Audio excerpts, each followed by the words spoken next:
کتاب النکاح۔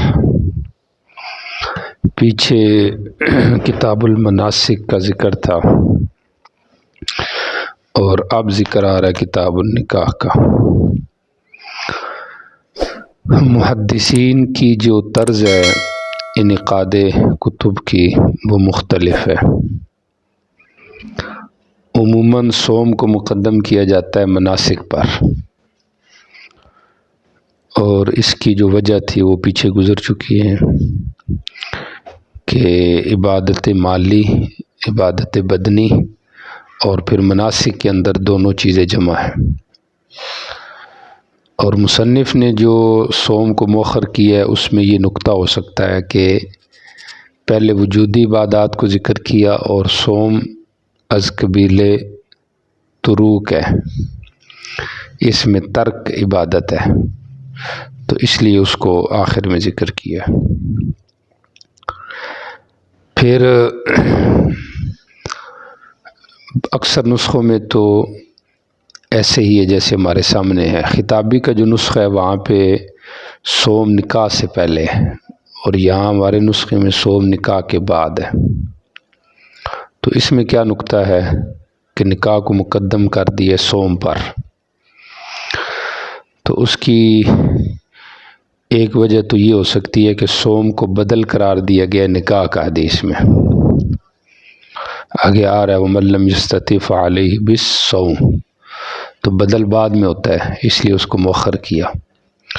اور دوسری اس کی وجہ یہ ہو سکتی ہے کہ نکاح میں عبادت کا پہلو راجع ہے، تو اس طرف اشارہ ہے۔ اور یہ ایک اختلافی مسئلہ ہے شوافی کا اور جمہور کا، احناف کا، کہ نکاح جو ہے یہ از قبیل عبادت ہے یا از قبیل مباحات و معاملات ہے۔ تو شوافی کہتے ہیں یہ ایک عام معاملہ ہے، اور احناف کہتے ہیں کہ نہیں یہ ایک عبادت ہے۔ تو شاید اس کے عبادت کے پہلو کی اعتبار سے اس کو مقدم کر دیا گیا ہو، عبادات کے درمیان اس کو ذکر کیا ہو۔ باقی دو عنوان آتے ہیں نکاح کا اور جہاد کا بیوع سے پہلے۔ امام نسائی نے تو جہاد کو مقدم کیا، نکاح کو مؤخر کیا ہے۔ امام ابو داؤد نے نکاح کو مقدم کیا اور جہاد کو مؤخر کیا، اور امام بخاری رحمہ اللہ نے تو نکاح کو بیوع کے بعد جا کے ذکر کیا۔ یعنی عموماً مصنفین نکاح کو بیوع سے پہلے ذکر کرتے ہیں، لیکن امام بخاری نے اس کو بیوع کے بعد جا کے ذکر کیا ہے، تو شاید وہ بھی شوافی کی رائے کی تائید کر رہے ہوں کہ یہ ایک عام معاملہ ہے۔ تو چونکہ اس میں عبادت کا پہلو راجع ہے اس لیے اس کو کیا کیا ہے، مقدم کیا ہے، واللہ اعلم۔ اچھا جی، نکاح کے حوالے سے چند بنیادی مباحث ہیں مقدمہ کے طور پر۔ ایک ہے اس کا لغوی معنی اور اصطلاحی معنی۔ نکاح کا لغوی معنی جماع بھی ہے، عقد بھی ہے، اور نکح جو ہے وہ شرمگاہ کو کہتے ہیں، تو اس سے جماع کا معنی ماخوذ ہے۔ اور بعض نے یہ بھی کہا کہ یہ مشترک ہے بین العقد والجماع، کہ یہ مشترک ہے دونوں معنوں کے درمیان۔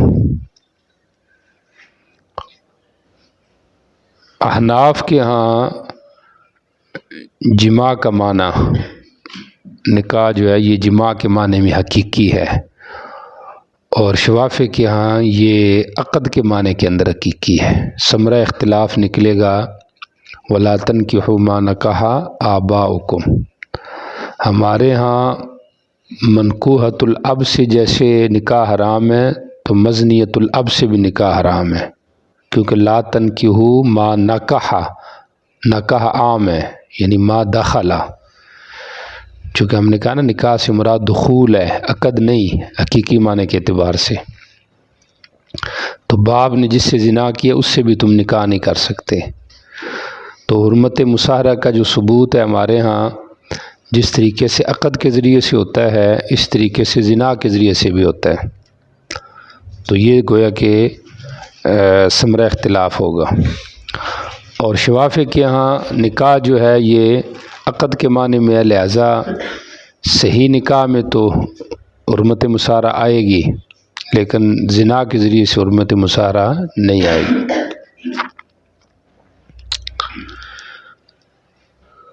اور اصطلاحی تعریف نکاح کی ہوا عقد یرد علی ملک البضاعۃ قسطا، وہ عقد جو کہ ملک متع پر مقصودی وارد ہو، اس کو کیا کہتے ہیں؟ نکاح کہتے ہیں۔ سمجھ آ رہی؟ تو قصداً کی قید سے ملک عامہ خارج ہو گئی، کیونکہ وہاں پہ ملک متع طبعاً اصلاً نہیں ہے، اصل ملک رقبہ ہے۔ اور یرد علی ملک المتعۃ کا ہے یا ملک البضع یا علی البضع، تو اس سے باقی جو عقود ہیں ان کو خارج کیا گیا ہے۔ تو یہ کیا تھا؟ نکاح کا لغوی اور اصطلاحی معنی تھا۔ اچھا جی، حکم نکاح، نکاح کا حکم کیا ہے یہ بھی آپ نے پڑھ لیا ہے۔ ظاہریہ کے ہاں تو نکاح فرض ہے، سمجھ آ رہی؟ اور ائمہ ثلاثہ کے ہاں نکاح سنت ہے، عام حالات میں نکاح سنت ہے۔ اور شوافع کے ہاں عام حالات میں نکاح مباح ہے۔ شوافع کے مذہب کی تفصیل یہ ہے کہ اگر تو توقان نہیں تو پھر مباح ہے، اور اگر توقان کی حالت ہے تو یہ مستحب ہے، عند توقان مستحب ہے۔ اور جمہور کے مذہب کی یہ ہے کہ سنت مؤکدہ ہے، اور اگر توقان ہو تو پھر واجب ہے، سمجھ آ رہی ہے؟ اور ظاہریہ کیا نکاح کرنا گویا کہ فرض ہے۔ اور اس میں یہ اتفاقی مسئلہ ہے کہ اگر حقوق کی ادائیگی کر سکتا ہو تو پھر یہ حکم ہے، اگر نہیں کر سکتا، سمجھ آ رہی، تو پھر نکاح کرنا حرام ہے، سمجھ آ رہی؟ جبکہ اس کو یقین ہے کہ میں ظلم کروں گا، اور اگر ظن غالب ہے تو پھر مکروہ ہے۔ تو یہ کیا ہو گیا؟ نکاح کا حکم ہو گیا کہ حکم نکاح کیا ہے۔ تیسری چیز ہے فوائد نکاح، نکاح کے فوائد کیا ہے؟ تو بہت سارے فوائد ہیں۔ نبی علیہ السلام نے فرمایا فضائل، فوائد اور فضائل، نبی علیہ السلام نے فرمایا اربع من سنن المرسلین، چار چیزیں مرسلین کی سنت ہیں۔ کون کون سی؟ النکاح والتعطر والحیاء والسواک، یہ چار چیزیں۔ اور بیوی سے دل لگی کرنا یہ نفلی جو عبادات ہے اس سے بھی بہتر ہے، بہشتی زیور میں لکھا ہے۔ اور ایسے ہی کہا گیا ہے کہ دو عبادتیں ایسی ہیں جو کہ فعل ایسے ہیں، عبادتیں ایسی ہیں جو جنت میں بھی رہیں گی، ایک ایمان والی اور دوسری نکاح والی، سمجھ آ رہی؟ تو یہ گویا کہ اس کے فضائل میں سے ہے۔ قرآن پاک میں اللہ تعالیٰ نے فرمایا کہ وَلَقَدْ أَرْسَلْنَا رُسُلًا مِّن قَبْلِكَ وَجَعَلْنَا لَهُمْ أَزْوَاجًا وَذُرِّيَّةً، انبیاء کو بھی اللہ نے اولاد والا بنایا ہے۔ تو یہ گویا کہ ایک فضیلت ہے کہ ہر نبی شادی شدہ ہوا ہے۔ شوافع کے یہاں جو نکاح مباح ہے، عبادت کا پہلو نہیں بناتے، تو ان کی دلیل عزیہ علیہ السلام کے بارے میں ہے وَسَيِّدًا وَحَسُورًا، کہ عورتوں سے الگ رہنے والے تھے، مقام مدح میں ذکر کیا گیا ہے۔ تو ہم کہتے ہیں کہ نکاح ان کا ہوا تھا لیکن جماع نہیں ہوا تھا، سمجھ آ رہی؟ اور باقی یہ ہے کہ اگر ایک نبی حصور ہے تو باقی سارے جو ہے نا وہ تو شادی شدہ ہے۔ اور نبی علیہ السلام نے کیا کہا تھا ان لوگوں کو جو کہہ رہے تھے کہ ہم بیویوں کو الگ کر دیتے؟ آپ نے فرمایا انی اصوم و افطر واتزوج فمن رغب عن سنتی فلیس منی۔ تو یہ سارے اس کے فضائل ہیں۔ فوائد میں یہ ہے کہ اس سے اولاد کا حصول ہے، اور اولاد بہت بڑی نعمت ہے، دنیا میں بھی فائدہ دے گی، آخرت میں بھی۔ شہوانی جو حاجت ہے اس کا اچھے طریقے سے ادا کرنا ہے، یہ بھی اس کے فوائد میں سے ہے۔ مباحات نبی صلی اللہ علیہ وسلم کا ذریعہ ہے، تکثیر امت کا ذریعہ۔ آپ نے فرمایا انی اکاسر بکم الامم، کہ میں تمہاری وجہ سے لوگوں پہ فخر کروں گا۔ اسی طریقے سے اس میں اصلاح معاشرہ بھی ہے، اسی طریقے سے اس کے اندر جو ہے وہ بیوی کا جو نان و نفقہ ہے اس کا نظم بھی ہے، سمجھ رہے، قیام نفقۃ النساء، عورتوں کے نفقے کا اس کے اندر قوام ہے، صحت کا حصول بھی ہے۔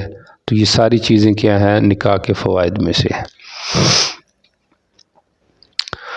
اچھا جی، اب آنے ذرا باب تحریض علی النکاح، نکاح پہ ابھارا جا رہا ہے کہ نکاح کرنا چاہیے، سمجھ آ رہی؟ ایک بھی کیا جائے، اور اگر ایک ہے تو پھر دوسرا کیا جائے۔ یہاں پہ نکاح ثانی کی ترغیب آ رہی ہے، سمجھ آ رہی؟ تو نکاح اللہ کی ترکیب خود بخود اس کے اندر ثابت ہو جائے گی۔ ترجمہ دیکھیں، علقمہ سے روایت رحمہ اللہ کہتے ہیں کہ میں عبداللہ بن مسعود کے ساتھ چل رہا تھا مینا میں، اذ لقی عثمان، عثمان ان سے ملے، فاستخلا، اور ان سے خلوت کی، انہوں نے کوئی بات کی۔ جب عبداللہ نے دیکھا کہ ان کو نکاح کی حاجت ہی نہیں، یعنی یہ کوئی الگ مشورہ کی بات ہی نہیں، تو مجھے کہا تعال یا علقمہ، علقمہ ادھر آؤ۔ میں آیا، فقال له عثمان، حضرت عثمان نے ان سے کہا الا نزوجک، یہ ذکر بعد میں ہے لیکن کہا پہلے ہے۔ صحیحین کی روایت سے یہ سمجھ میں آتا ہے کہ ہم تیرا نکاح نہ کرائیں ابو عبد الرحمن ایک لڑکی سے جو باکرہ ہو، شاید کہ تیری طرف تیرا نفس لوٹا دے وہ چیز تاحدو، جس کو آپ سمجھتے ہیں، یعنی آپ کی وہ شہوت، قوت، جوانی دوبارہ لوٹ آئے۔ تو اس میں اس طرح بھی اشارہ ہے کہ دوبارہ جب شادی کی جاتی ہے تو انسان کی جو قوا ہے وہ مطلب مضبوط ہو جاتے ہیں پہلے کی بنسبت۔ فقال عبداللہ بن مسعود نے کہا لئن قلت ذلک، اگر آپ نے یہ کہا ہے کہ اس میں یہ فائدہ ہے کہ جوانی لوٹے گی، تو میں نے بھی فائدہ سنا نبی علیہ السلام سے ایک بات۔ آپ نے فرمایا جو نکاح کی طاقت رکھتا ہے، با سے مراد جماع ہے، لیکن صرف جماع مراد نہیں، ساری جو ضروریات نکاح کی وہ مراد ہے۔ تو نکاح کرے، کیونکہ یہ اغض للبصر، آنکھ کو نیچا کرتا ہے، شرمگاہ کی حفاظت کرتا ہے، اور جو طاقت نہیں رکھتا تو اس کے اوپر روزے رکھنا لازم ہے۔ فإن له وجان، کیونکہ اس کے لیے وجا ہے۔ وجا کہتے ہیں رز الخصیتین، خصیتین کو کوٹنا، تو چونکہ طاقت تو خصیتین میں ہوتی ہے، جب اس کو کوٹ دیا گیا تو خصی ہو گیا آدمی، تو یہ اس کے لیے وجا ہے، مطلب اس کی جو طاقت ہے اس کو کم کرتا ہے، سمجھ آ رہی؟ تو روزے ایک دو رکھنے سے تو انتشار رہتا ہے بندے میں، لیکن جب زیادہ روزے رکھتا ہے تو پھر نفس کے اندر جو ہے وہ خواہش کے اندر کمی آ جاتی ہے، تو اس لیے اس کو حکم دیا کہ علیہ بالصوم۔ یہاں پہ یہ نہیں کہا فلیصم کہ وہ روزہ رکھے، بلکہ علیہ بالصوم کہا کہ بار بار روزہ رکھے۔ تو نکاح کے مقاصد میں، فوائد میں ایک یہ بھی ذکر کر دیا حضرت عبداللہ بن مسعود نے ان کو کہ اغض للبصر و احسن للفرج۔ باقی صحابہ کرام نبی علیہ السلام کی یہ معمول ہوتا تھا کہ وہ عملی تعلیم کے قائل تھے، اس لیے وہ راجے تھے بنسبت آج کی تعلیم کے، سمجھ آ رہی؟ آج کی تعلیم تو صرف لفظی تعلیم ہوتی ہے کہ جو پڑھا لیا تو اس کو ہی سمجھا جاتا ہے، اور صحابہ اور نبی علیہ السلام کی تعلیم کہ جس موقع پہ جہاں کمی نظر آتی تو وہ اس کی اصلاح کرتے، تو اگلا اس کو ٹھیک کرتا، تو اس سے یہ ہوتا ہے کہ وہ اوقاف ذہن ہوتا ہے، کیونکہ وہ عملی تعلیم ہے۔ جی ٹھیک ہو گیا۔ باب ما یؤمر به من تزویج ذات، نکاح کرنا ہے تو کیسی لڑکی سے کیا جائے؟ تو کہا ذات الدین، جو عورت ہے جس کے اندر جو ہے نا دین غالب ہو۔ کف کا مسئلہ آگے آئے گا، مالکیہ کے ہاں صرف کفات کے اندر دین کا اعتبار ہے، اور جمہور کے ہاں صرف دین کا نہیں باقی چیزوں کا بھی اعتبار ہے۔ ہاں ترجیح جو ہے وہ دین والی عورت کو ہے۔ جی چلیں۔ وبه قال حدثنا مسدد قال حدثنا يحيى يعني بن سعيد قال حدثني عبيد الله قال حدثني سعيد بن ابي سعيد عن ابي هريره رضي الله تعالى عنه عن النبي صلى الله عليه وسلم قال تنكح النساء لأربع: لمالها ولحسبها ولجمالها ولدينها فاظفر بذات الدين تربت يداك. عورتوں سے عموماً نکاح کیا جاتا ہے عادت کے مطابق 4 خصوصیات کی وجہ سے. پیسے والی ہوتی ہے، حسب و نسب یعنی شریف ہوتی ہے، خاندانی عورت ہوتی ہے، خوبصورت ہوتی ہے اور دیندار ہوتی ہے. تو دین والی عورت سے نکاح کر کے کامیابی حاصل کر. تربت یداکا یعنی اگر تو نے ایسے نہ کیا تو تیرے ہاتھ ٹوٹ جائیں، مطلب پھر تو نقصان اٹھائے گا. تو آج جو امت نقصان اٹھا رہی ہے وہ اسی سے ہے کہ نکاح میں کوئی خوبصورتی کے پیچھے جا رہا ہے صرف، اور کوئی جا رہا ہے پیسے کے پیچھے. حسب و نسب بھی کم ہو گیا ہے، دین تو اور کم ہو گیا. سمجھ آ رہی؟ لڑکوں کے بھی یہ مطالبات ہیں اور لڑکیوں کے بھی یہ ہوتے ہیں کہ ہم جو ہے نا وہ کوئی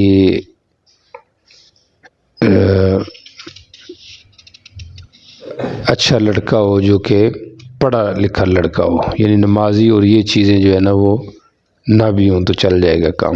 جی چلیں. باب فی تزویج الاطفال. آپ نکاح کرنا ہے تو باکرہ عورت سے نکاح زیادہ بہتر ہے کہ اس کو ترجیح دی جائے، کیونکہ یہ مقصود کے اندر ممد ہے باکرہ سے نکاح کرنا. کیونکہ نکاح سے جو بھی مقصد ہے، سمجھ آ رہے، اغض البصر وہ بھی باکرہ سے نکاح ہے. اس کے علاوہ کثرت اولاد وہ بھی باکرہ سے ہے. ٹھیک ہو گیا. اور اس کے علاوہ صحت کا اصول وہ بھی باکرہ سے زیادہ بنسبت صحیحہ کے. جی چلیں. وبه قال حدثنا احمد بن حنبل قال حدثنا ابو معاويه قال اخبرنا الاعمش عن سالم بن ابي جعد عن جابر بن عبد الله رضي الله تعالى عنه قال لي رسول الله صلى الله عليه وسلم تزوجت؟ قلت نعم. قال بكر ام ثيبا؟ فقلت ثيبا. قال افلا بكرا تلاعبها وتلاعبك؟ قال ابو داود كتب الي حسين بن حريث جی یہ روایت دیکھیں، حضرت جابر بن عبداللہ رضی اللہ عنہ سے روایت ہے کہ مجھے نبی اسلام نے فرمایا تو نے شادی کر لی؟ میں نے کہا جی بالکل. آپ نے فرمایا کنواری یا سیبہ تھی؟ میں نے کہا جی وہ تو سیبہ تھی. آپ نے فرمایا افلا بکرن، کیوں نہیں تو نے کنواری اور سے نکاح کیا کہ تو اس سے کھیلتا اور وہ تجھ سے کھیلتی. ملاعبت، سمجھ آ رہی؟ اور صحیحین کی روایت میں آتا ہے کہ ما لکا وللعذارا،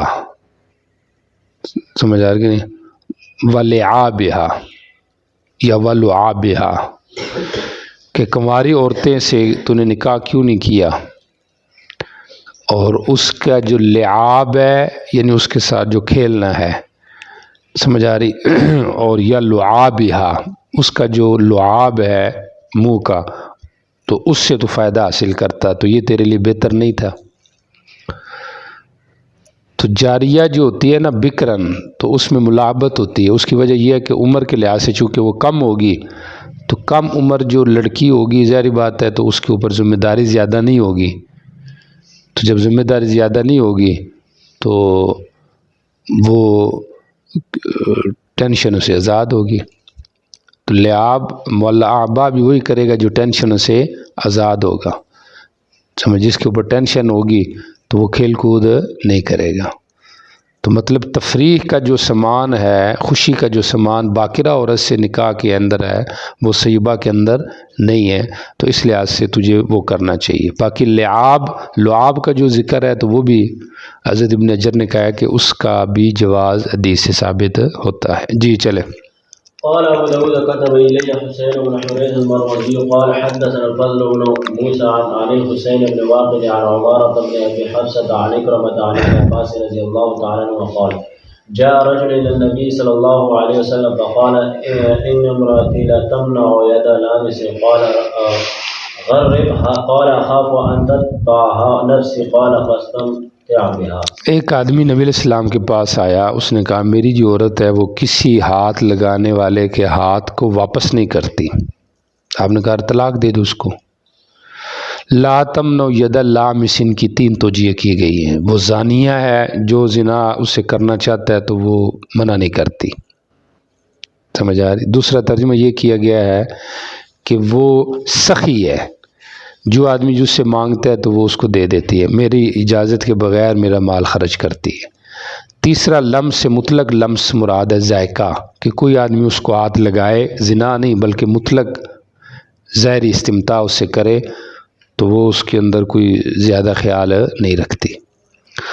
تو سخاوت کا معنی اس لیے ٹھیک نہیں کہ وہ ملتمس ہونا چاہیے تھا، لامس نہیں ہونا چاہیے تھا، سمجھ آ رہی؟ ملتمس معنی لینے والا، سمجھ آ رہی؟ تو اس لیے زنا کا معنی بھی بعید ہے، کیونکہ زانیہ عورت کو تو دور کرنے کا حکم ہے، سمجھ آ رہی؟ زانیہ عورت سے تو گزارا جائز نہیں کہ آدمی کہہ لو جی ٹھیک ہے اب میں اس سے گزارا کروں، اس سے تو سمجھانا ہے، اس کو دور کرنا ہے۔ تو اس لیے اس سے یہ جو معنی مراد لیے تیسرا کہ مطلق استمتاع بظاہر الید، تو یہ مراد ہے۔ تو آپ نے فرمایا غربا، اس کو طلاق دے دے۔ اس نے کہا جی مجھے ڈر ہے کہ میں پھر بھی اس کے پیچھے جاؤں، یعنی اس کے بغیر میرا گزارا نہیں، مجھے اس سے محبت ہے۔ آپ نے فرمایا ٹھیک ہے فاستمتع۔ سوال یہ ہے کہ آپ نے فوراً اس کو کیوں کہہ دیا غربا؟ تو اس کا ایک جواب تو شارحین کہہ رہے ہیں کہ یہ خذہ بالموت حتی ترضی بالحما کے قبیلے سے ہے، کہ کسی کو موت کا ڈراوا دو تاکہ وہ بخار پہ راضی ہو جائے، مطلب سخت جب جرمانہ عائد ہوگا تو تھوڑی تکلیف پہ وہ کیا ہو جائے گا، راضی ہو جائے گا۔ تو اس لیے آپ نے اس کو ڈرایا کہ تو جو بیوی کی بدخوئی کر رہا ہے کہ اس میں یہ عیب ہے تو طلاق دے دے۔ اب جب اس کو طلاق کا ذکر ہے تو اس نے تھوڑی نرمی اختیار کر لی۔ تو یہ از قبیل افہام تفہیم ہے، ظاہری معنی یہاں پہ مراد نہیں۔ جی چلے جی۔ تو اب اس کا باب سے کیا تعلق ہے؟ حدیث کا باب سے یہ تعلق ہے، چونکہ باب میں تھا باقرہ سے نکاح کرنا چاہیے، تو شاید باقرہ سے جو نکاح ہوتا ہے، جیسے گنگوئی کہتے ہیں کہ باقرہ عموماً پاک دامن ہوتی ہے، سمجھ آ رہی؟ تو اس لحاظ سے گویا کہ یہ ترغیب ہوگی ہے کہ باقرہ سے نکاح کرنی چاہیے، سمجھ آ رہی؟ اس قسم کی جو عیوبات ہوتے ہیں وہ اس عورت میں ہوتے ہیں جو کہ مختلف ذائقے چکھ چکی ہوتی ہے، سمجھ آ رہی؟ تو اس لحاظ سے اگر باقرہ عورت سے نکاح کرے گا تو پھر تو یہ شکوہ گلہ آئے گی نہیں نوبت کہ وہ زانی ہے یا اس کے اندر زنا ہے، سمجھ آ رہی؟ جی چلیں۔ وبه قال حدثنا احمد بن ابراهيم قال حدثنا يزيد بن هارون قال اخبرنا مسلم بن سعيد بن اخت منصور بن زازان عن منصور يعني بن زازان عن معاويه بن قرة عن معقل بن يسار رضي الله تعالى عنه قال جاء رجل الى النبي صلى الله عليه وسلم فقال اني اصبت امرأة ذات جمال وحسب وانها لا تلد افاتزوجها قال لا ثم اتاه الثانية فنهاه ثم اتاه الثالثة فقال تزوج الولود فإني مكاثر بكم۔ ایک آدمی نبی علیہ السلام کے پاس ہے، اس نے کہا جی میں نے ایک عورت سے ارادہ کیا ہے، اصبت امراتن، پایا ہے ایک عورت کو جو حسب و نسب اور خوبصورت ہے، لیکن یہ ہے کہ انا لا تلد، بچے پیدا نہیں کر سکتی، کیا میں اس سے نکاح کروں؟ یعنی مجھے ایک ایسی عورت کا علم ہوا ہے جس میں خوبصورتی بھی ہے، حسب بھی ہے، لیکن بچے نہیں پیدا کر سکتی۔ اب اس کو کیسے پتہ چلا؟ سمجھ آ رہی؟ ممکن ہے اس کو حیض نہ آتا ہو، اس لحاظ سے اس نے یہ بات کی ہو، بیماری عورت کے اندر، یا ممکن ہے کہ پہلے بھی وہ کسی کے نکاح میں رہی ہو تو وہ بچے پیدا نہ کر سکتی ہو، وَإِنَّا لَا تَلِدُ، اور یہ بھی ممکن ہے کہ وہ زیادہ عمر کی ہو، اور زیادہ عمر کی عورت جو ہوتی ہے وہ بچے پیدا نہیں کر سکتی۔ افا تزوج ہوا، کیا میں اس سے نکاح کر لوں؟ آپ نے فرمایا نہیں۔ پھر وہ دوسری دفعہ آیا، آپ نے پھر روک دیا، پھر آیا، آپ نے کہا نکاح کرو الودود، جو محبت کرنے والی ہو اور بچے پیدا کرنے والی ہو، کیونکہ میں نے تو تمہاری وجہ سے قیامت کے دن باقی امتوں پہ فخر کرنا ہے کہ میری امت زیادہ ہے۔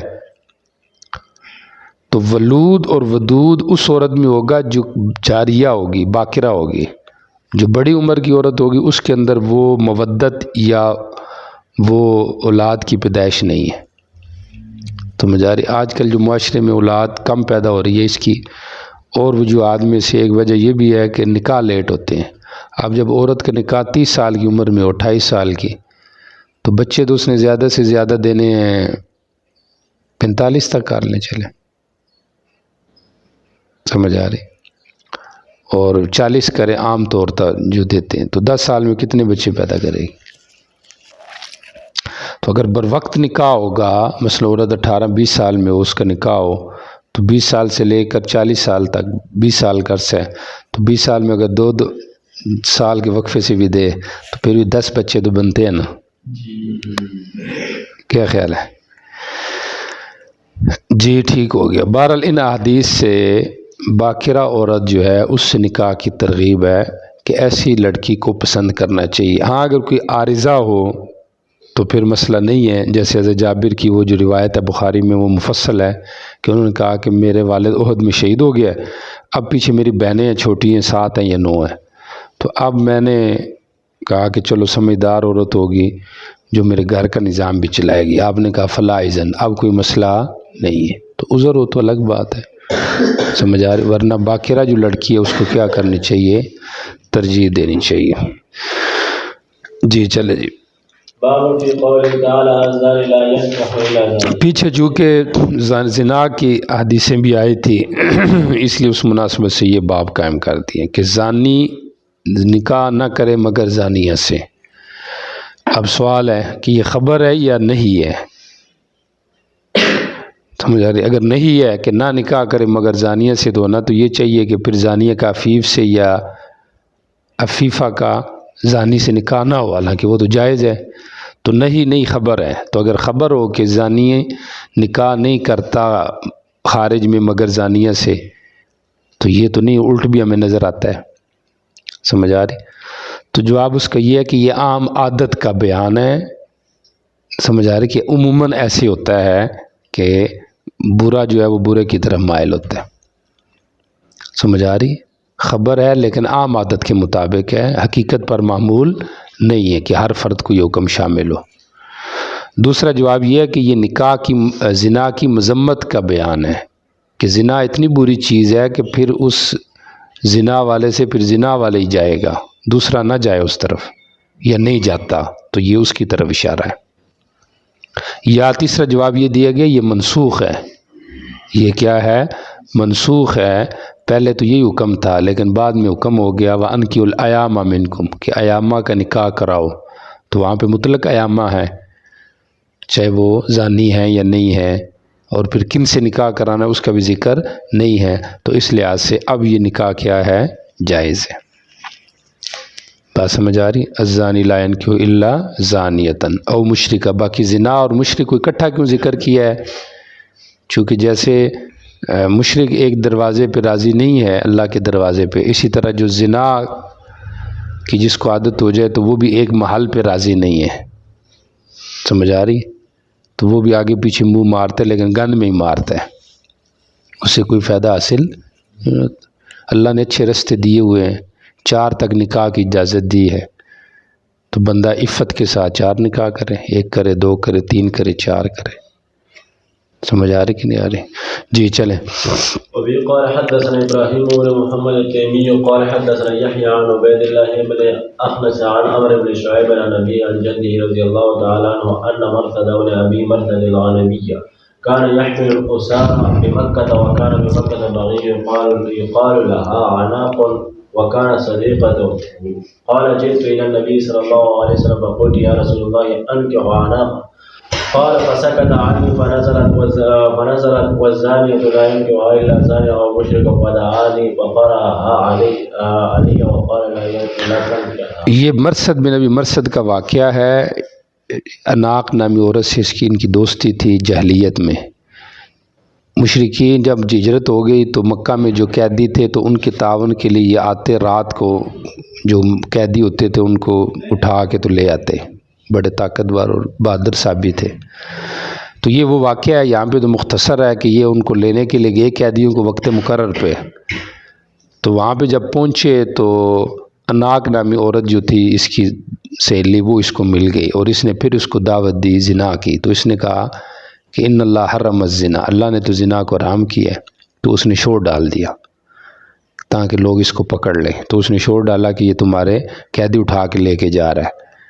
تو لوگ اٹھے تو یہ بھاگ گیا، مرثد بھاگ کے یہ غار کے اندر چھپ گیا ایک جگہ پہ۔ تو وہ لوگ اس کے پیچھے بھی آئے، حتیٰ کہ انہوں نے وہاں پہ آ کے پیشاب بھی کیا چھوٹا، جو اس کے سر پہ بھی پڑا، مطلب اتنے قریب آ گئے تھے۔ پھر یہ لوگ واپس ہوئے، جا کے سو گئے۔ یہ پھر واپس اسی رات آیا اور قیدی اٹھا کے لے آیا۔ اب جب یہ واپس پہنچے مدینہ تو انہوں نے نبی علیہ السلام سے عرض کیا کہ کیا میں اناق سے نکاح نہ کر لوں؟ تو نکاح کرنا ہے نا، گو کہ وہ بری کیوں نہیں، لیکن میں نکاح کرتا ہوں، ممکن ہے نیت ٹھیک ہو، سمجھ آ رہی؟ اور یہی ہوگا کہ چلو وہ زانی ہے، نکاح کروں گا تو نکاح میں آ جائے گی تو ٹھیک ہو جائے گی۔ تو آپ نے فرمایا نہیں، الزانی لا ينکح الا زان او مشرک۔ تو جو لوگ باہر ملک جا کے نکاح کرتے ہیں انگریزوں سے، سمجھ آ رہی؟ مقصد وہاں کے کاغذات کا اصول ہے یا جو بھی دنیاوی مفائد ہیں، تو وہ بھی اس نہی کے اندر داخل ہیں۔ اپنی قیمتی زندگی کو عارضی منافع کی وجہ سے ضائع کر دیتے۔ اب ایسے بندے کی کیا وقت ہے؟ نہ معاشرے میں کوئی وقت ہے، نہ باہر وقت۔ باہر تو ایسے ہی ہے جیسے کوئی بھی نہیں جانتا، ادھر بھی کوئی نہیں جانتا، نہ اس سے نیک اولاد کی امید ہے، اور نہ ہی پھر ایسی عورتوں سے نکاح کر کے انسان کے گھریلو سوسائٹی اور گھریلو معاشرہ یا حالات اس کی اچھی امید ہو سکتی، کیونکہ انہوں نے تو کچھ بھی نہیں کر کے دینا۔ سمجھ آ رہی کہ نہیں آ رہی؟ دیکھیں ذرا ترجمہ۔ کان یحمل الاسارہ، یہ قیدی اٹھاتے تھے جو مکہ میں تھے، اور مکہ میں ایک زانیہ عورت تھی جس کو اناق کہا جاتا تھا، اور یہ ان کی سہیلی تھی۔ کہتے ہیں میں نبی علیہ السلام کی طرف آیا، میں نے کہا اللہ کے رسول ان کیو اناقن، اناق سے میں نکاح کرتا ہوں۔ آپ مجھ سے چپ ہو گئے۔ اوپر سے آیت ہوتی ہے والزانی لا ينکح الا زان مشرک۔ آپ نے مجھے بلایا اور اس کو میرے اوپر پڑا، اور آپ نے فرمایا لا تنکحا، سمجھ آ رہی؟ اس سے نکاح نہ کرو۔ تو چونکہ الجنس یمیل الی جنسی ہے، تو اس لحاظ سے آپ نے کہا کہ آپ اس رستے کے اوپر نہ پڑھو۔ جی چلیں۔ قال حدثنا مسدد وابو معمر قال حدثنا عبد الوارث عن حبيب قال حدثنا عمرو بن شعيب عن سعيد المقبوري عن ابي هريره رضي الله عنه قال قال رسول الله صلى الله عليه وسلم لا ينكح زان المجلود الا مثله. وقال ابو معمر حدثنا قال حدثنا حبیب المعلم عن عمرو بن شعيب۔ زانی جو مجلود ہے، جس کو کوڑے لگ گئے، تو وہ بھی اپنی مثل سے نکاح کرے۔ سمجھ آ رہی؟ یعنی مقصد یہ ہے کہ اگر یہ امر بھی ہو نا، تب بھی یہ سمجھے کہ استحباب اور بہتری پر، یہ شفقت پر محمول ہے امر، کہ اس کے لیے بہتر ہے، کیونکہ گزارا ویسے ہی ہوگا، ویسے گزارا نہیں ہوگا، پھر وجوب کے لیے نہیں ہوگا، پھر استحباب کے لیے آپ کہہ سکتے ہیں، شفقت کے لیے کہ چلو وہ اس سے کرے تاکہ ان کا گزارا تو ہو نا۔ سمجھ آ رہی؟ جی چلیں۔ باب الفراء یعطی قامته ثم يتزوجها۔ اپنی باندی کو آزاد کر کے اس سے نکاح کرے، بہت مشکل کام ہے کہ ایک ماتحت عورت ہے اور پھر نکرانی ہے، اس کو آزاد کرتا ہے، پھر اس سے نکاح کرتا ہے، دو نیکیاں ہیں تو اجر بھی ڈبل ہے۔ تو سوال یہ ہے کہ نیکیاں دو ہیں، اجر ڈبل ہے، جیسے حدیث میں آ رہا ہے، تو اس میں تو کوئی بعید بات نہیں ہے، یہ تو ہر جگہ بھی ایسی ہے، جتنی نیکیاں کرو تو اجر بھی اتنا ہی ہے۔ تو اس کا ایک جواب تو دیا ہے حضرت علامہ کرمانی نے رحمہ اللہ نے، کہ یہ آدمی جامع بین ضدین ہے، کہ دو ضدوں کو جمع کر رہا ہے۔ سمجھ آ رہی؟ دو ایسے کام کر رہا ہے جو آپس میں متضاد ہیں، کیونکہ باندی سے اور معاملات ہیں، بیوی سے اور معاملات ہیں، تو اس طریقے سے کرنا یہ بڑا مشکل کام ہے۔ اور پھر اس کے اندر وہ اگر کرے بھی صحیح کوئی نہ، تو وہ انصاف نہیں ہو سکتا۔ سمجھ آ رہی؟ تو اس لیے کہا کہ جو اس طرح انصاف کرے گا تو ہم اس کو پورا اجر یعنی دیں گے۔ سمجھ آ رہی؟ یعنی ہونا تو یہ چاہیے کہ اس کو پورا اجر نہ ملے، لیکن پھر بھی ہم اس کو پورا اجر دیں گے۔ آ رہے کہ نہیں سمجھ آ رہے؟ ایک وہ آدمی جو اللہ کا حق بھی ادا کرے، اپنے مالک کا بھی ادا کرے، تو یہ آدمی بھی گویا کہ جامع بین ضدین ہے، کیونکہ دو کام بیک وقت پورے نہیں ہو سکتے، کمی آئے گی کام، پھر بھی اس کو پورا دیں گے اجر۔ ایک وہ آدمی جو اپنے نبی پہ ایمان لائے اور نبی علیہ السلام پہ ایمان لائے، تو یہ بھی بین ضدین جامع ہے، کیونکہ کسی نہ کسی طرف رجحان ہوگا یا کہیں کمی ہوگی، لیکن پھر بھی ہم پورا اجر دیں گے۔ دوسرا جواب یہ بھی اس کا دیا گیا ہے کہ یہاں ہر عمل پہ ڈبل اجر مراد ہے، تو 2 عمل ہیں، اجر 4 ہیں، 2 نہیں۔ تیسرا جواب اس کا یہ بھی ہو سکتا ہے کہ یہ تثنیہ تکرار کے لیے ہے، سمجھ آ رہی؟ جیسے فیہما عینان جنتان ہے، تو یہاں پہ بھی تکرار کے لیے، یعنی ایسے بندوں کے لیے اجر ہی اجر ہے۔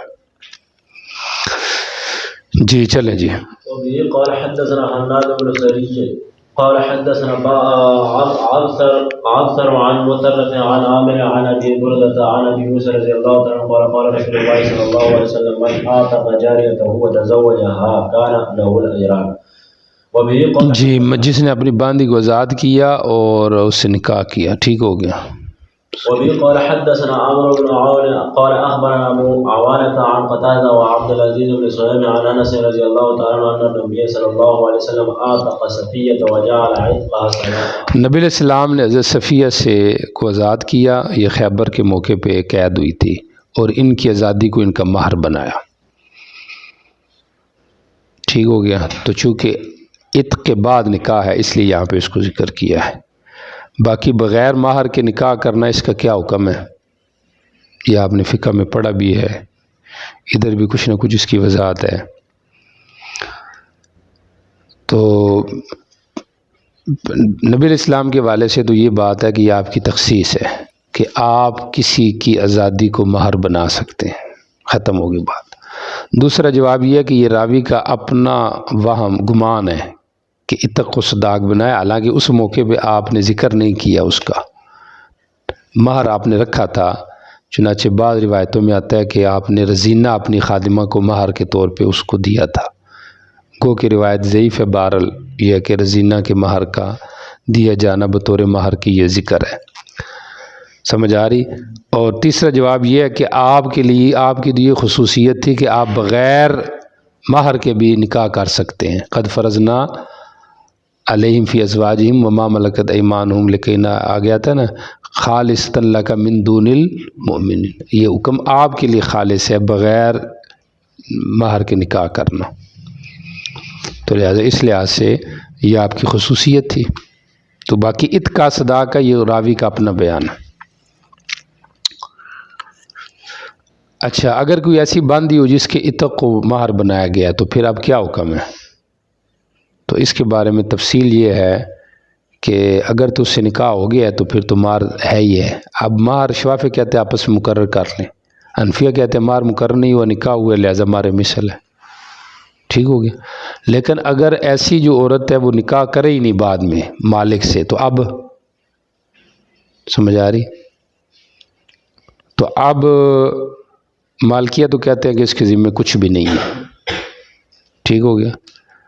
اور باقی یہ ہے کہ شوافی کہتے ہیں کہ یہ اپنی قیمت بہر صورت دے گی، چاہے نکاح کرے یا نہ کرے، اپنی قیمت بہر صورت دے گی۔ اور احناف کہتے ہیں کہ اگر نکاح نہیں کیا اس نے بعد میں تو پھر قیمت دے گی، اگر نکاح کر لیا تو پھر قیمت۔ حنفیہ کہتے ہیں کہ نکاح کر لیا تو پھر قیمت نہیں ہے۔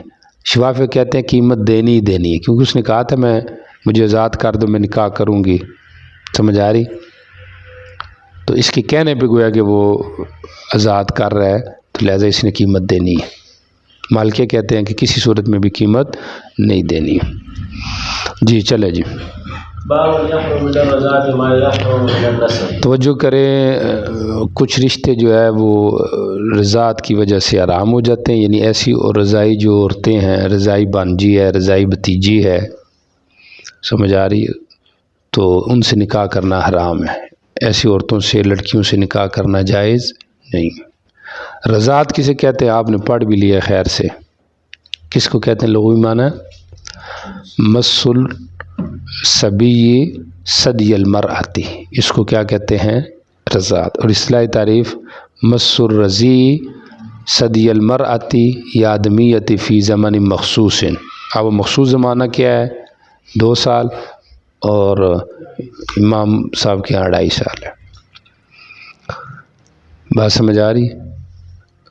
یحرم من الرضاعۃ ما یحرم من النسب، جو رشتے نسب کی وجہ سے حرام ہوتے ہیں وہ سارے کے سارے کس کی وجہ سے حرام ہو جاتے ہیں؟ رضاعت کی وجہ سے۔ جی چلے جی۔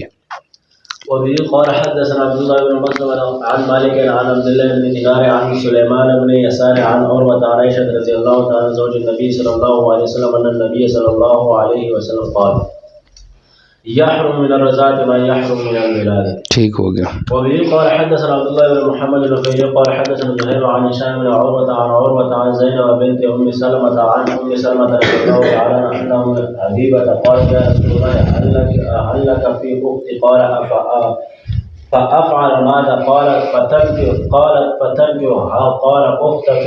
قال نعم. قال أو تحبين ذاك؟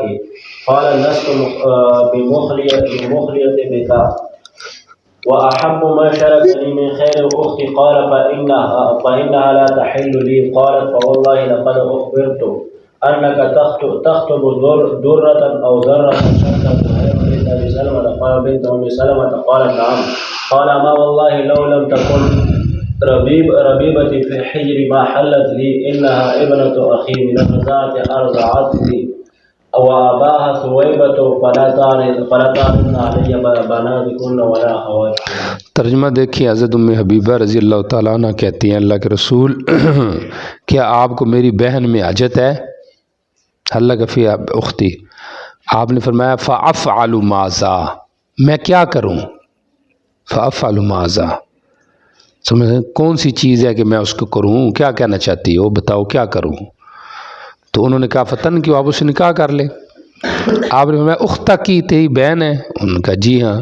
آپ نے فرمایا اب تحبین ذالک کی، تو اس کو پسند کرتی ہے، برداشت کر لے گی؟ اس نے کہا لست بمخلیۃ بکا، میں تو اکیلی نہیں ہوں آپ کی نکاح میں، میری تو اور بھی سوکنے اور سوتنے ہیں۔ واحب من شرکنی فی خیر اختی، اور سب سے زیادہ ان عورتوں سے محبوب جو میرے ساتھ شریک ہو جائے نیکی میں تو وہ تو میری بہن ہے۔ اگر آپ اور عورتوں سے نکاح کرتے ہیں تو میری بہن سے کریں، سمجھ آ رہی؟ تو میرے لیے یہ اعزاز ہوگا، چلو میری بہن ہے میرے ساتھ۔ آپ نے فرمایا انا لا تحل لی، وہ میرے لیے حلال ہی نہیں۔ کہتی ہیں اللہ کی قسم مجھے تو خبر دی گئی ہے کہ آپ درہ یا زرہ عورت سے نکاح کرنا چاہتے ہیں، زہیر کو شک ہے، جو کہ بنت ابی سلمہ ہے۔ آپ نے فرمایا بنت ام سلمہ کی لڑکی؟ تو انہوں نے کہا جی ہاں۔ کہا اما واللہ، اللہ کی قسم اگر وہ میری ربیبہ نہ ہوتی میرے گود میں تو ما حلت لی، تو پھر بھی وہ میرے لیے حلال نہیں تھی۔ ایک تو اس کی حرمت کی وجہ کہ وہ میری ربیبہ ہے، ظاہری بات ہے ام سلمہ کی بیٹی ہے، میری ربیبہ ہے۔ اس کے علاوہ یہ ہے کہ وہ میرے رضائی بھائی کی بیٹی ہے، کیونکہ مجھے اور اس کے باپ ابو سلمہ کو سویبہ نے دودھ پلایا تھا، تو دو حرمت کی وجہ جمع ہے، لہذا میرے اوپر اپنی بیٹیوں کو اور اپنی بہنوں کو نہ پیش کرو۔ تو پتہ چلا کہ رضائی نسب جو ہے اس کے اندر بھی حرمت آتی ہے، سمجھ آ رہی کہ نہیں آ رہی؟ اور یہ جو حرمت ہے صرف عورت پہ بند نہیں ہوتی بلکہ یہ مرد کی طرف بھی جاتی ہے، باب فی لبن الفحل، سمجھ آ رہی؟ تو مرضیہ جو ہے وہ رضی کی ماں بن جاتی ہے، اس کا شوہر اس کا باپ بن جاتا ہے، اس کی اولاد اس کی بہن بھائی بن جاتے ہیں، سمجھ آ رہی ہے؟ اس کی جو آگے بہن ہے اس کی خالہ بن جاتی ہے، تو یہ سارے رشتے یہاں پہ فٹ ہوتے ہیں۔ تو اس کے بارے میں فقہ میں آپ نے پڑھ لیا ہے کہ حرمت کا جو انحصار ہے وہ صرف رضی پر ہے، کہ مرضیہ کے تمام رشتہ دار رضی پہ حرام ہیں، لیکن رضی کے جو بھائی بہن ہیں وہ مرضیہ کے رشتہ داروں پہ یا خود مرضیہ پہ حرام نہیں ہے۔ یعنی اگر رضی کا بھائی نکاح کرے کس سے؟ رضی کی ماں سے، تو وہ کر سکتا ہے۔ آ رہی کہ نہیں سمجھ آ رہی؟ تو یہ ہو گیا آ رہی بات سمجھ، یحرم من الرضاع ما یحرم من النسب۔ جی چلے جی۔ فحل کہتے ہیں مذکر کو، تو مذکر کا دودھ تو نہیں ہوتا لیکن وہ سبب بنتا ہے دودھ کا، تو اس لحاظ سے گویا کہ وہ جو عورت کے پستان میں دودھ ہے وہ مرد کا دودھ ہے، تو جب اس کا دودھ ہے تو لہذا حرمت اس سے بھی متعلق ہے۔ جمہور کا یہی مسلک ہے سوائے حضرت ابن عمر کے اور سوری نخی کے، ان بعض حضرات کے وہ کہتے ہیں کہ نہیں، حرمت صرف عورت تک ہے، محدود ہے، اس کے شوہر کی طرف متعدی، کیونکہ اس نے دودھ کس کا پیا ہے؟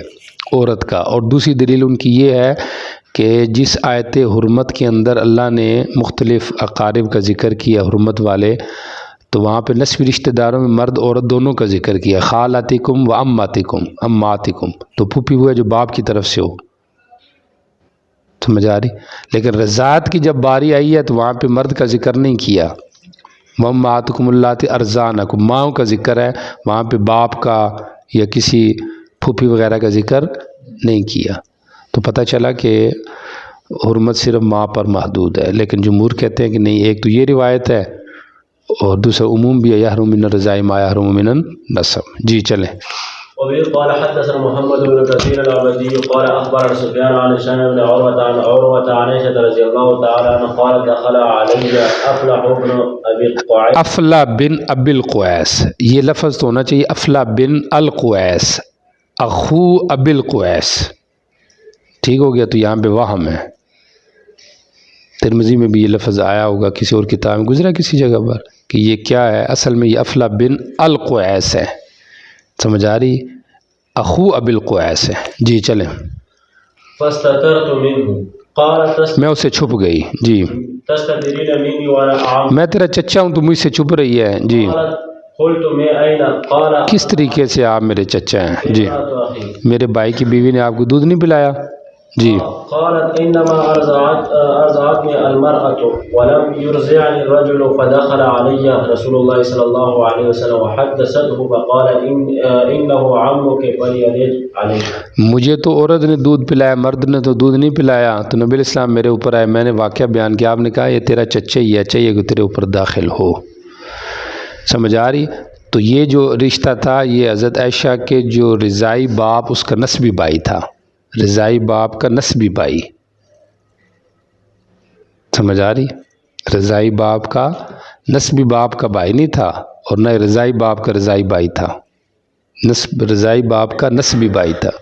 تو وہی مطلب یہ ہے کہ حرمت جا رہی ہے شوہر کی طرف بھی، مرضیہ کے شوہر کی طرف بھی، اور اس کے بھائی کی طرف، اس کا جو بھائی ہے چچا بن گیا۔ جی چلیں۔ باب فی رضاعت الکبیر، رضاعت الکبیر جو ہے اس کا مسئلہ آ رہا ہے، سمجھ آ رہی ہے؟ یہ مسئلہ آگے بھی آئے گا کہ مدت رضاعت کیا ہے، تو 2 سال یا 2.5 سال، اس کے بعد کی جو مدت ہے اس سے حرمت رضاعت ثابت نہیں ہوتی، سمجھ آ رہی؟ حضرت عائشہ رضی اللہ تعالیٰ عنہ سے منقول ہے، ایسے ہی ابن تیمیہ کا بھی یہ مسلک ہے، سمجھ آ رہی ہے، اور بھی بعض اصحاب ظواہر کا، کہ کبیر بھی اگر دودھ پیے تو حرمت رضاعت آ جائے گی، سمجھ آ رہی؟ ان کی دلیل آگے ایک روایت ہے، لیکن اس روایت پہ خود امہات المومنات جو ہیں انہوں نے، یا مومنین، انہوں نے اس کے اوپر عمل نہیں کیا، صرف حضرت عائشہ نے اس کو لیا، اس واقعے سے استدلال کیا۔ آ رہی کہ نہیں سمجھ آ رہی؟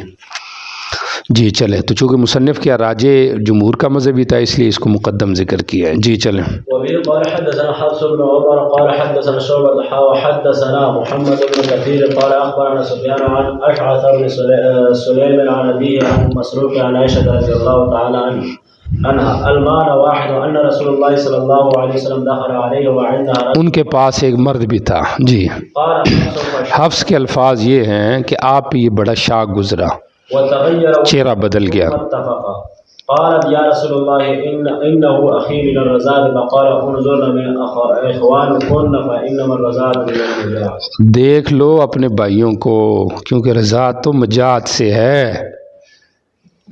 یعنی اس مدت میں ہوتی ہے رضاعت جب بچے کا گزارا صرف دودھ ہو، جب بھوک لگے تو دودھ پینا پڑے، اور یہ تقریباً 2 سال ہوتا ہے، بعد میں تو بچہ اور چیزوں کا عادی ہو جاتا ہے، سمجھ آ رہی؟ تو یہ نہ ہو کہ بعد میں کسی نے دودھ پیا ہو تو اب رضاعت ثابت ہو رہی، کیونکہ آپ کو یہ ہوا نا کہ یہ رضائی بھائی ہے، تو ممکن ہے کہ بعد میں یہ رضاعت ثابت ہوئی ہو، کیونکہ پہلے تو مجھے نہیں پتہ تھا کہ یہ بھائی ہے، سمجھ آ رہی؟ تو اس سے جمہور کا استدلال آ رہا ہے کہ مدت کا اعتبار ہے، یہ نہیں کہ کوئی کسی مدت میں بھی دودھ پی لے کسی کا تو وہ رضاعت کے رشتے ثابت ہو جائیں گے۔ جی چلیں۔ وبه قال حدثنا عبد السلام المطهر أن سليمان بن المغيرة حدثهم عن أبي موسى عن أبيه عن ابن عبد الله بن مسعود عن ابن مسعود رضي الله تعالى عنه قال لا رزاع إلا ما شد العظم وأنبت اللحم فقال أبو موسى لا تسألون وهذا الحبر فيكم. یہ مختصر واقعہ یہاں پہ ایک آدمی جو تھا نا اس کی جو تھی کیا کہتے اس کو بیوی، اس کو دودھ آ گیا، ٹھیک ہو گیا، تو وہ دودھ پلاتی تھی، تو وہ دودھ مطلب یہ ہے کہ آگے پلانا بند کیا تو اس کے اندر دودھ آیا ہوتا پستانوں میں، تو جب پستان پہ دودھ زیادہ ہو جائے تو عورت کو تکلیف ہوتی ہے، تو اس نے بیوی کا جو دودھ ہے اس کو لیا اپنے منہ میں، سمجھ آ رہی، اور نکال کے باہر پھینکا، تو کچھ ایک دو قطرے یا اس کے حلق میں بھی چلے گئے، تو اس نے حضرت موسیٰ سے پوچھا تو انہوں نے کہا کہ وہ تو تیری رضائی والدہ بن گئی، تو حضرت عبداللہ بن مسعود سے پوچھا تو انہوں نے کہا کہ نہیں، رضاعت تو تب ثابت ہو جب مدت ہو 2 والی سال والی یا چھوٹا بچہ ہو، اب تو بڑا، اب کیسے رضاعت ثابت ہوگی؟ تو آگے سے حضرت ابو موسیٰ کا جواب یہاں پر ہے، دیکھیں ترجمہ۔ حضرت عبداللہ بن مسعود نے فرمایا لا رضاعت نہیں ہے مگر وہ اس مدت کی جو ہڈیوں کو مضبوط کرے اور گوشت کو اگائے، تو آگے سے ابو موسیٰ نے کہا لا تسألون وہذا الحبر فیکم، جب تک یہ عالم تم میں موجود ہے مجھ سے مسئلہ نہ پوچھو۔ پہلے صحابہ میں یہ چیز تھی، وہ کہتے تھے اور سے پوچھو، آج کل کہتے ہیں کہ مجھ سے پوچھو، یہ بھی ایک فرق ہے، سمجھ آ رہی؟ تو انہوں نے کہا کہ یہ عالم ہے لہذا مسئلہ اس سے پوچھو۔ جی چلیں۔ قال حدثنا محمد بن سليمان المغيرة قال حدثنا وكيع عن سليمان بن المغيرة عن ابي موسى الهلالي عن ابيه عن ابن مسعود رضي الله تعالى عنه عن النبي صلى الله عليه وسلم بمعنى وقال انشد العظم، عظمہ ایک ہی معنی ہے، ہڈیوں کو بڑھائے۔ جی باب من حرم به، جی ان لوگوں کی دلیل کا باب ہے جو کبیر کی رضاعت سے حرمت رضاعت کو ثابت کرتے ہیں، سمجھ آ رہی؟ جی چلیں، تو یہ واقعہ آ رہا ہے یہاں پر۔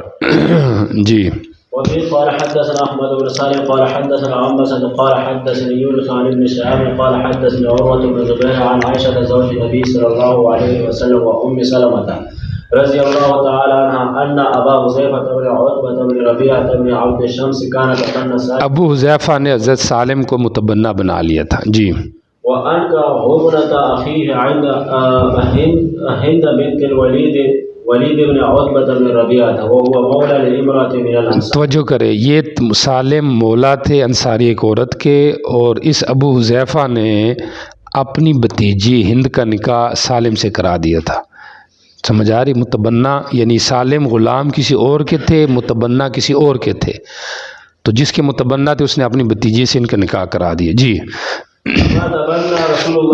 جیسے نبی علیہ السلام زیاد کو متبنہ بنا، جاہلیت میں جس کو متبنہ بناتے تھے جی لوگ اسی کی طرف اس کو بلاتے تھے اور اس کی میراث سے وراثت نہیں ملتی۔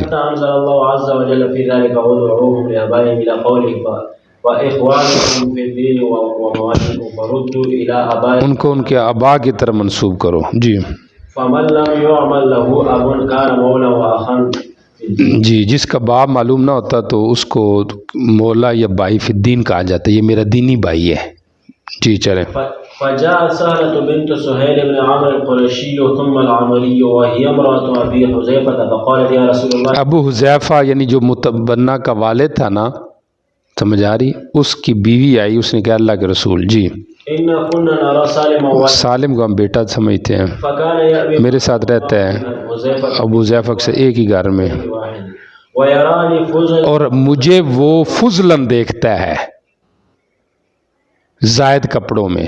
زائد کپڑے پورے نہیں ہوتے عموماً گھروں میں جو عورتیں پہن لیتی ہیں بعض اوقات کام کاج میں۔ جی وقد انزل اللہ فیہ ما قد علمت، اللہ نے جو اتارا ہے حکم وہ تو آپ کو پتہ ہے کہ کیا اتارا ہے، سمجھ آ رہی ہے کہ یہ تمہارے حقیقی بیٹے نہیں، تو اب میں کیا کروں، رہتا ہمارے ساتھ ہے۔ جی فقال لها النبی صلی اللہ علیہ وسلم ارضعی، دودھ پلا دے اس کو، 5 رضاعت انہوں نے اس کو دودھ پلایا تو رضائی بچے کی طرح یہ بن گیا۔ جی فلذلك كان عائشة تأمر بنات أخواتها وبنات إخوتها أن يرزعن ما أحبت عائشة أن يراها ويدخل عليها وإن كان كبيرا 5 ركعات ثم يدخل عليها وأبت سلمة وسائر أزواج النبي صلى الله عليه وسلم أن يدخلن عليهن بتلك الرزاعة أحد من الناس حتى يرزع في المال وقلنا لعائشة والله ما ندري لعلها كانت رخصة من النبي صلى الله عليه وسلم من الناس. ترجمہ دیکھیں، حضرت عائشہ رضی اللہ عنہ حکم دیتی تھی اپنی بھتیجی اور بانجیوں کو کہ وہ دودھ پلائیں اس کو، کہ حضرت عائشہ یہ پسند کرتی تھی کہ وہ حضرت عائشہ کو دیکھے اور حضرت عائشہ پہ آئے، وہ اپنی بھتیجی بانجیوں کو، کیونکہ یہ پھر ان کی دادی بن جاتی ہوں گی نا، اگرچہ وہ بڑے کیوں نہ ہو، کتنے رضاعت؟ 5 رضاعت، پھر وہ حضرت عائشہ پہ بندہ لڑکا سکتا تھا۔ ام سلمہ نے اور باقی بیویوں نے انکار کیا کہ این یدخلن علیہن، کہ وہ رضی یا رضیعات داخل ہو ان پر، رضی جو ہیں اس رضاعت کی وجہ سے کسی ایک کو لوگوں میں سے داخل کریں۔ انہوں نے کہا ہم اس طریقے سے کسی کو اپنا رضائی بیٹا نہیں بنائیں گی یہاں تک کہ وہ دودھ پلایا جائے بچپن میں۔ وَقُلْنَا لِعَائِشَةَ، اور وہ حضرت عائشہ سے کہتی اللہ کی قسم ہمیں نہیں پتا کہ یہ رخصت نبی علیہ السلام کی طرف سے صرف سالم کے لیے تھی یا عام تھی۔ سمجھ آ رہی؟ تو جمہور کی طرف سے تو جواب ہو گیا، ایک تو وہی واقعہ تو حال لا عموم لہا، اور مزید اس کے اوپر یہ جو ہے ازواج مطہرات کہہ رہی ہیں کہ ہمیں نہیں پتہ کہ یہ تخصیص تھی یا کہ نہیں تھی، تو لہٰذا اس لحاظ سے خبر واحد بھی ہے، سمجھ آ رہی؟ تو یہ اتنی مضبوط نہیں ہے کہ ہم اس کی وجہ سے قرآن پاک کا جو مطلق ہے، سمجھ آ رہی ہے، جو مدت ہے اس کو ہم مقید کر سکیں۔ سمجھ آ رہی؟ جی چلو، کیونکہ لا رضا بعد الحولین ہے نا حدیث کے اندر۔ جی چلیں، وَحَمْلُهُ وَفِصَالُهُ 30 شہر۔ اب دیکھیں جو رضاعات حرمت ثابت کرتی ہے وہ کتنی مقدار ہونی چاہیے؟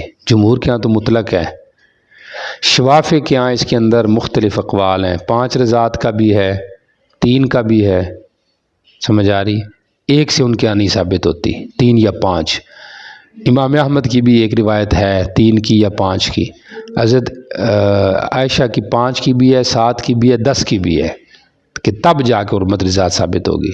اور ایک حدیث میں آتا ہے لا تحرم الاملاجۃ ولا الاملاجتان، یہاں پہ آتا ہے لا تحرم المسۃ والمستان، تو بظاہر یہ کس کے مخالف ہے؟ جمہور کے، سمجھ آ رہی؟ تو ایک جواب تو یہ ہے اس کا کہ یہ روایت جو عدد کے باب میں یہ مضطرب روایات ہیں، کیونکہ کسی کے اندر 5 کا ذکر ہے، کسی کے اندر 10 کا، کسی کے اندر 3 کا، سمجھ آ رہی؟ تو اس لحاظ سے یہ چیز ہے، تو مضطرب روایت ضعیف ہوتی ہے، اس سے استدلال ٹھیک نہیں ہوتا۔ اور املاجہ اور مسح کا دوسرا جواب یہ ہے کہ اس کا مطلب یہ ہے کہ عدم تیقن کی صورت ہو، یعنی املاجہ یا املاجتین، بچے کی منہ میں عورت نے پستان ڈالا یا بچے نے خود چوسا لیکن ابھی تک تیقن نہیں ہوا کہ بچے نے پیا ہے، تو ما زن کی وجہ سے حرمت نہیں ثابت ہوگی۔ تو مستین سے حرمت نہ ثابت ہونا کا مطلب عدم تیقن کی صورت، اگر تیقن ہو جائے چاہے ایک کی کیوں نہ ہو، چونکہ حکم کا دار و مدار علت پہ ہے، علت وہی انبات لحم ہے، تو وہ تو ایک گھونٹ سے بھی ہو جاتا ہے۔ آ رہی سمجھ؟ جی چلیں۔ قال حدثنا عبد الله بن مسلمة القانبي عن مالك عن عبد الله بن ابي بكر بن محمد بن عمرو بن حزم عن عمرة بنت عبد الرحمن عن عائشة رضي الله تعالى عنها انها قالت كان فيما انزل الله في القرآن 10 رضعات يحرم ثم نسخنا 5 معلومات يحرمنا وتوفي النبي صلى الله عليه وسلم وهن مما يكره۔ حضرت عائشہ رضی اللہ عنہ سے روایت ہے کہ قرآن اتارا گیا 10 رضاعات کا کہ وہ حرمت رضاعت ثابت کرتا ہے، یحرمنا، پھر وہ منسوخ کی گئی 10 کو 5 کے ساتھ کہ وہ حرمت ثابت کرتی ہے، پھر نبی علیہ السلام فوت کی گئی ہو گئے، اور یہ 5 ان میں سے ہیں جو اب بھی قرآن سے پڑھے جا رہے ہیں۔ تو بھئی کدھر پڑھے جا رہے ہیں؟ قرآن میں تو ایسا کوئی ذکر نہیں۔ تو جواب اس کا یہ ہے کہ یہ حضرت عائشہ کی نسخے میں تھا لیکن ان کو آگے ناسخ کا نہیں پتہ چلا، سمجھ آ رہی؟ یا یہ اس وقت کی بات ہے کہ جب 5 کی رضاعت کی بات ہوئی تھی، باقی جب وَأُمَّهَاتُكُمُ اللَّاتِي أَرْضَعْنَكُمْ جو اب صورتحال ہے، مطلب یہ اس کے بعد کی ذکر ہے، سمجھ آ رہی؟ اور یہ واقعہ اس سے پہلے کا ہے، سمجھ آ رہی؟ اور دوسرا جواب یہ ہے کہ حضرت عائشہ جو کہہ رہی ہیں کہ 5 رضاعت سے 5 رضاعت سے حرمت ثابت ہوتی ہے اور قرآن کا حوالہ دے رہی ہیں، تو قرآن کا ثبوت تو تواتر سے ہے، سمجھا؟ اور یہ تو خبر واحد ہے، اس میں تو تواتر نہیں ہے کہ ہم اس کے ذریعے سے قرآن کو مقید کریں یا اس کو قرآن کا حصہ بنائیں۔ آ رہی سمجھ؟ جی چلیں۔ وبه قال حدثنا مسدد بن مسرهد قال حدثنا اسماعيل عن ايوب عن ابن ابي مليكه عن عبد الله بن زبير رضي الله تعالى عنهما عن عائشه رضي الله تعالى عنها قالت قال رسول الله صلى الله عليه وسلم لا تحرم المسجد والمسجد۔ ٹھیک ہو گیا۔ باب في الرزق عند الحساب، جب دودھ چھڑایا جاتا ہے نا تو پھر اس مرضیہ کو ایک تو اس کی اجرت دی جاتی ہے، اس کے علاوہ بھی کچھ نہ کچھ دیا جاتا تھا، تحفہ طائف، سمجھ آ رہی؟ تو یہ اس کے بارے میں باب آ گیا ہے ضمناً کہ کچھ نہ کچھ دینا چاہیے، سمجھ آ رہی کہ نہیں آ رہی؟ جی چلیں۔ قال حدثنا عبد الله بن محمد النفيلي قال حدثنا ابو معاويه حاوى قال حدثنا ابن العلاء قال اخبرنا ابن ادريس عن هشام بن عروه عن ابي عن حجاج بن حجاج عن ابي رضي الله تعالى عنه قال قلت يا رسول الله ما يذهب عني مذمه الرزاعه قال الغره والعبد میں نے کہا اللہ کے رسول صلی اللہ علیہ وسلم مجھ سے رضاعت کی مذمت یا حق کو کون سی چیز ختم کرے گی؟ یعنی میرے اوپر رضاعت کا حق ہے، ظاہری بات ہے، تو میں یہ چاہتا ہوں کہ میں اس حق کی ادائیگی کچھ نہ کچھ کروں۔ تو مذمت کا لفظ اس لیے بولا گیا ہے، مذمت کا لفظ اس لیے بولا گیا ہے کہ چونکہ اس کی نہ ادائیگی کی صورت میں بندہ مذموم ہوتا ہے، سمجھ آ رہی؟ تو یہ جو حق ہے میرے اوپر، اس کی ادائیگی کی کیا صورت ہے؟ آپ نے فرمایا الغرہ، ایک غلام یا باندی تو اپنی مرضیہ جو ہے اس کو ہبہ کر دے، سمجھ آ رہی؟